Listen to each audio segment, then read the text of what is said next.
Hello, welcome to Spotlight on Souris, brought to you by volunteers of WCG-TV, Access Channel 12. Today is June 10th, 2019. My name is Laura Higgs, and today we have with us the Mayor of Souris and Glenwood Municipality, Darryl Jackson. Darryl. Thank you very much for having me. Yes, thank you for coming in. Okay. You're here today to give us an update on a few things that are going on in town. Can you first tell us about the Code Red system? Yes, this is very timely because we used the Code Red system on Friday when we had a problem out at our well that provides us with fresh water. And the pump quit, and so we've got about a day and a half or 2 days of water, but they quickly got another pump on order and got it out here and got it working by Sunday so that we never were really out of water. Right, but if they didn't get that pump right away? Yes, then we might have been on to a boil water advisory or whatever, because there is a backup well out there, but there's not nearly the flow of water out of the backup well. So because it moves slower, you might have to put in advise people to boil their water. Right, but for now, they didn't advise people to boil the water, they No. advised people to conserve water. Yes, Is that right? yeah, that was the message, to conserve water. We think we were able to handle it over the weekend. And, the rain came along Saturday and probably stopped people from watering a bit, so it Thank all kind goodness. of worked out Yeah. fairly well in the end. Absolutely. Yeah, but anyway, the Code Red system is simply a system that allows the municipality the ability to send out a message to a huge number of residents without dialing number after number after number. Big time saver. Absolutely. Big time saver. It could be a message of importance, like what we've just talked about with the water incident. It could be an imminent bad storm, like a tornado, a blizzard, evacuations of some description of a certain part of town due to a chemical spill on the railway, or any number of different things. But it just allows us to get the message out To a much quicker. large amount of people at one Yes, time, right? absolutely. Okay, good. We had quite a good sign up, might have been 6 months ago, when the program was put into place. If there's those out there that didn't sign up, they can either call the office at 483-5200 and ask for Andrew, and he will either hook you up or he'll show you. You can do it online, like my wife did it online, as did lots of others. So Okay. it's not hard to, once you know where to go, the website, you could get signed up pretty quickly, but they will do it for you if you aren't big on computers and so on. Sure. Did they automatically hook up the people who are already in the phone book? And no, I don't, I think you had to actually respond to some kind of, I don't know, it was a survey or Okay. went out with the water bills, or just how they got the word out there, but. Okay, because a lot of people don't have house phones anymore. That's right. So, yeah, the phone book is only good for the ones that still have house phones. Right. Right now, in our particular household, we get an email message, we get a message on our house phone, and Sherilyn gets a message on her cell phone, which may be overkill, but that's what we're doing right now. It depends, if you're not home, Yeah, when you get it in, but and you you're might not still want to know about it if Exactly. you're elsewhere. Exactly, if you're not looking up your email right at the moment, to get it on your cell phone our cell phones are usually with us, so. Yes, correct. Very important. Yeah. Yes, so it seemed to work very good. We've had good response and so on. So for you out there, please, if you aren't already hooked up to it, go ahead and do so, because it's there for us all to use. Right, and it's an automated message, right? Yes, it's an automated message. You won't recognize the voice, but that doesn't matter. Yeah, but, so don't be thinking right away that it's a telemarketer or something No. like that. Listen to the voice, and Yep. they say it's an important message from the town of Souris. So let them Exactly. get a few words in before you, Before you hang up or delete. Yeah, yeah. That's exactly right. Yeah. Yeah. okay. Okay, good to know. So can you tell us more about the progress on Crescent Avenue? Yeah, yes, here we are in the 10th of June, so they started fencing off the street the week before May Long Weekend, so I guess we're probably into the 4th week today. The directional drilling for the water main has been completed. The new hydrants are installed. They're mostly all on the south side of the street now, rather than in front of businesses, where they were a bit of a nuisance for parking and so on. Valves are in, temporary water service for the Victoria Park Lodge is in. It's been pressure tested and disinfected, the main I'm speaking of.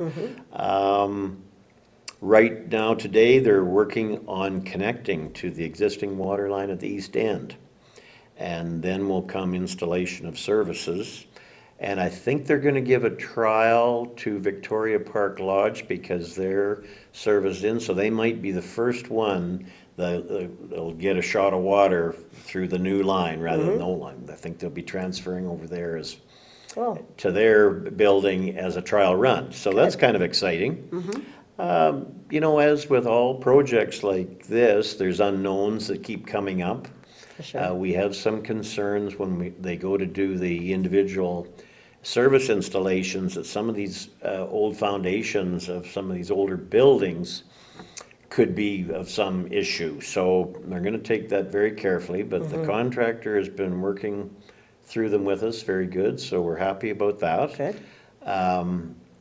Slightly behind schedule for a few different reasons, weather being one of them, but they're hoping to catch up in the next 2 weeks. So we think we'll be right on schedule, you know, ready for the summertime when there'll be a bit of overlap starting in July when the pavers come in. They'll be taking the last chunk of the sidewalk in front of the businesses off, and then the curbs and all that. But this first crew, they're just doing the underground work. Right.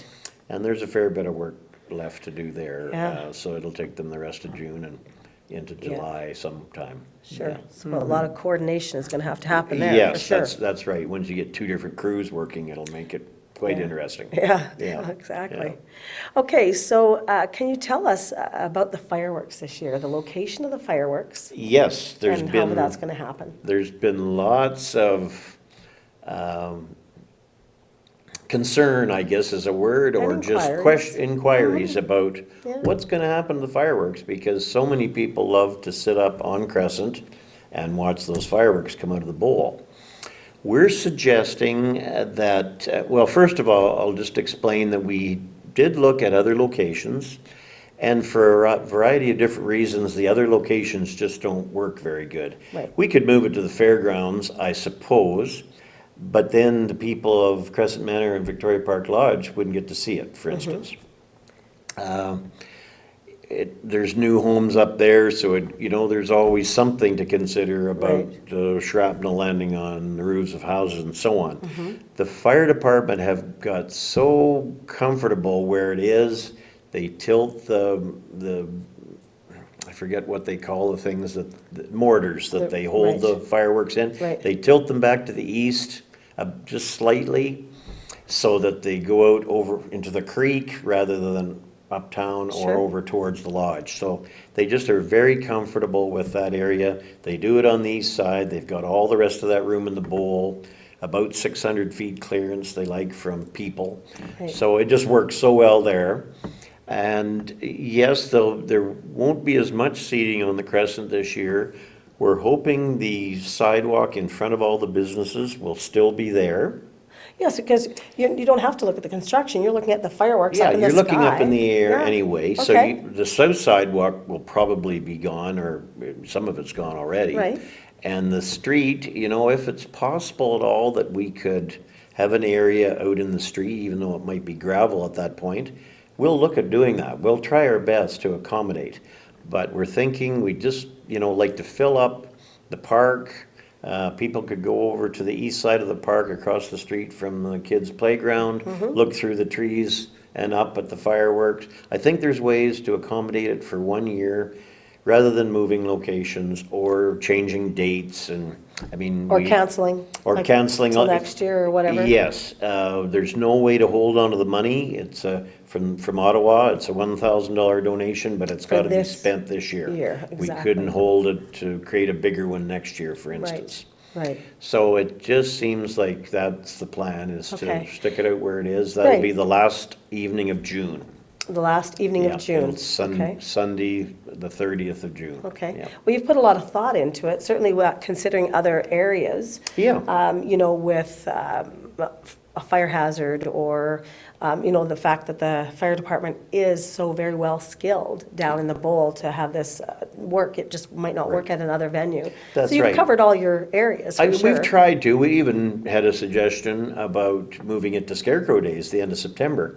But if we get a dry summer and a dry September, there could be a lot of dry grass and even trees, A lot leaves more concern. shriveling up, and we would have more of concern about fire, so. Yeah, because this- Mother Nature just doesn't always agree. No, and the end of June, everything's gonna be still nice and green, so we just think Yeah. this is the safest, best route to follow again Okay. this year. Yeah, well, at least you put a lot of thought into it, and we're glad that it's going to go off. And people are going to just have to be accommodating and find a spot that is still going to give them a view of the Yeah, fireworks. yeah, So- look up.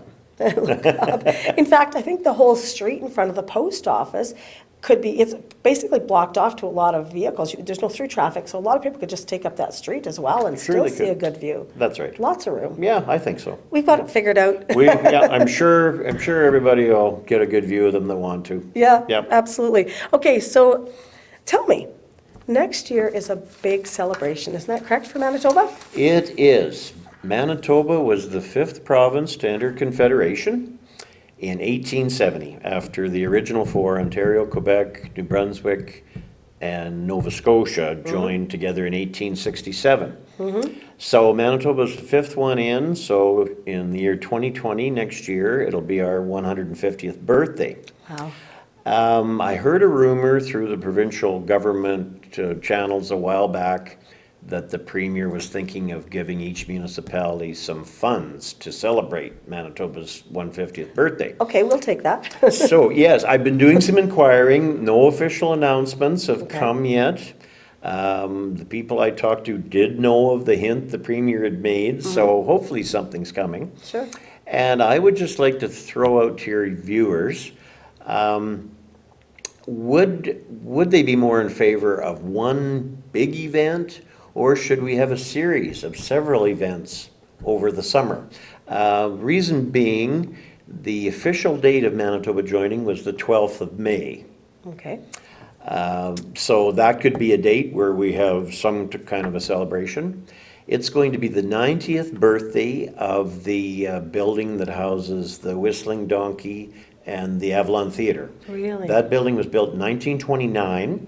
The Avalon Theatre Board are certainly looking at something that they might do. So I said, hold off till we find out what might be happening for Manitoba's birthday, because that could be another piece of the puzzle. Right. And then, of course, we always have July 1st and Scarecrow Days. So, maybe there's 4 different smaller events rather than trying to key on one big event. Sure. Just a thought. Yeah, I'd like to hear what viewers might think about that. Absolutely. And they can certainly get in touch with me. I'm in the phone book and they Yeah. know where I live. So Yeah. I'd be happy to get some ideas on if people Okay. think that's a good idea or a bad idea, or, and maybe people could be encouraged to write a note down as well and give you a note, just for you to absolutely. keep that, Yes. all those thoughts straight. Sure, leave a note at the town office, Yeah. addressed to me, any way at all of passing your thoughts along. And to come up with something Yeah. for our 150th birthday next year. Absolutely. So we're My celebrating. goodness. Yeah, absolutely. yeah.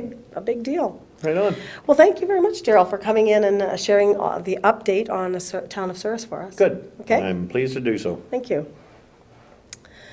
I'd like to thank the volunteers of WCG-TV. I'd like to thank Sheila Kirkup, who's our producer, Gail Neufeld, who is our cameraman today. My name is Laura Higgs. Thank you so much for joining us, and have a great day.